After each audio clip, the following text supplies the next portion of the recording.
Alors, dans cette deuxième capsule vidéo consacrée à l'analyse et à l'audit de fonctions clés, je rappelle en ce qui concerne l'audit détaillé d'une fonction clé que, à partir des résultats constatés à l'issue de l'analyse, un audit détaillé d'une fonction peut être entrepris. Un tel travail consiste, d'une part, à évaluer la pertinence des objectifs assignés par rapport à ceux qui découlent des stratégies et, d'autre part, à réaliser une analyse des tâches pour expliquer les écarts entre les objectifs prévus et les résultats obtenus finalement. En ce qui concerne l'analyse de la pertinence des objectifs prévus, signalons d'entrée de jeu que de tels objectifs relatifs soit au poste de travail, soit à une unité tout entière, peuvent être contenus dans des documents spécifiques, à l'instar du contrat de travail, de la lettre d'embauche, de la définition de poste, du plan stratégique, etc. Soulignons aussi le fait que de tels objectifs peuvent aussi ne pas être formalisés. S'agissant de l'analyse des résultats obtenus, disons qu'elle intervient dès lors que l'auditeur a la preuve que les objectifs assignés à une unité donnée apparaissent complets et cohérents avec la stratégie. Dans ce cas, l'analyse des résultats obtenus vise à voir s'ils ont été atteints. Dans le cas où l'auditeur, au terme de ce travail, note un écart entre les objectifs fixés et les résultats obtenus, donc absence de cohérence, il va s'intéresser aux causes d'une telle situation en procédant, par exemple, à une analyse des tâches réalisées dans le poste ou l'unité.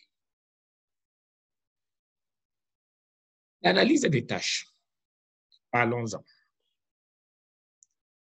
pour signifier qu'elle peut être recommandée dans les cas où des dysfonctionnements importants sont constatés. Elle sera alors réalisée à partir des entretiens menés auprès de chaque titulaire de poste. Ces entretiens sont complétés par des observations de terrain. De manière pratique, une analyse consiste à dresser la liste de toutes les tâches assumées dans chaque poste et de tenir compte de divers incidents susceptibles d'occasionner des pertes de temps ou une perte de qualité ou encore une augmentation des coûts. L'analyse des 10 incidents doit s'appuyer sur l'observation des faits et devrait faire l'objet d'une analyse systématique. On verra qu'à chaque fois qu'un incident se produit,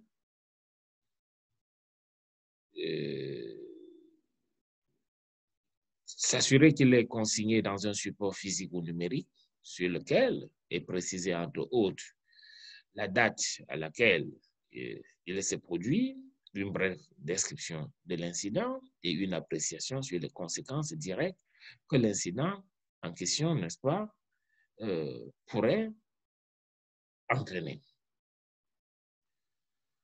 Dans le cas où de tels recueils d'informations n'existent pas, l'auditeur devra se contenter des perceptions des intéressés, les vérifier et procéder en tant que, et proposer en tant que recommandation une telle grille d'analyse ainsi qu'une évaluation de la gestion du temps passé.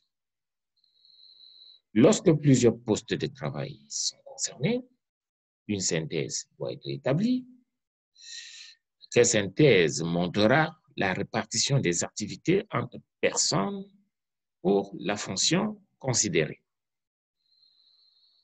Cela permet, comme ça, de mettre en évidence des tâches non assumées, des doubles emplois, la charge de travail et la productivité de chaque entreprise considérée dans son ensemble. Cela permet aussi de déterminer les écarts entre les objectifs assignés et les résultats obtenus. La division du travail. Division de travail trop poussée entre les postes ou encore une trop grande parcellisation des tâches peut également amener une sous-production